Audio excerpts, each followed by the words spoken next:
Sometimes they say, let's make an experiment.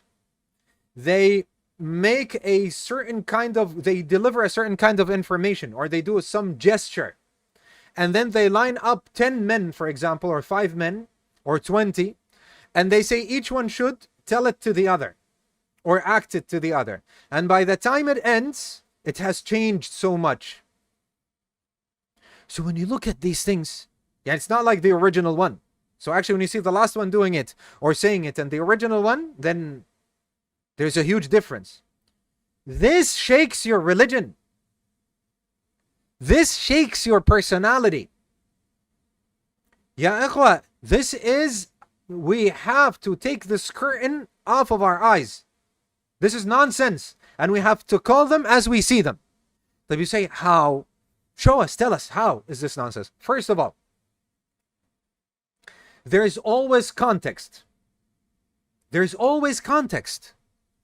Why do they not pay attention to context? Context, always, there is context, by the way. There is tone. There is your prior knowledge and so on. And there is how familiar you are with the subject or the person and so on, and expertise and so on. Why this is not paid attention to when these people are making these ridiculous claims and theories?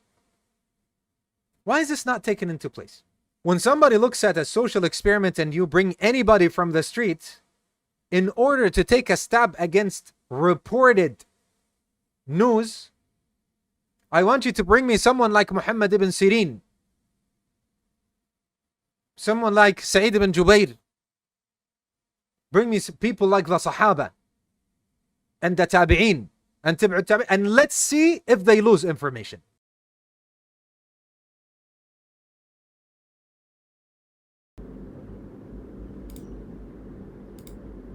So Al-Bukhari is coming, and they are saying that Al-Bukhari, you know, he is an ayah in memorization. So Al-Bukhari is coming. They wanted to test him.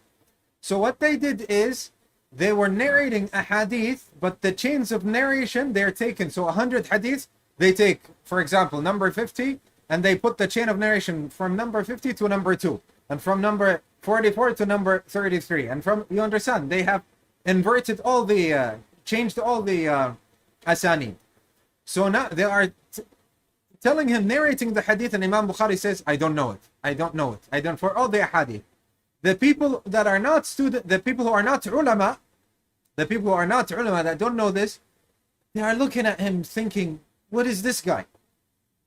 Doesn't know anything. And the people that are testing him, they know that he is what? He's a genius. Because every time they give him this hadith, and they have changed the isnad, he says, I don't know it. Meaning that he knows the correct hadith. After that, he stood up and he narrated all the 100 ahadith with the correct chain of narration. So they know that he's an ayah from ayatillah. He's a miracle, for a loose of a better term. He's an ayah min ayatillah, a miracle from the miracles of Allah. This is Imam al-Bukhari. And the Shaykh did not mention, but he was 18 years old, as I remember now. Of course, when you bring people from the street, some of them might have weak understanding. Some of them might not have good memorization. So of course they're gonna mess up. But when you bring specialized people that are there to study, to memorize, and then you come and tell me if it's transmitted between 10 people, it will change? Nonsense. Nonsense. You understand? Barakallahu feekum.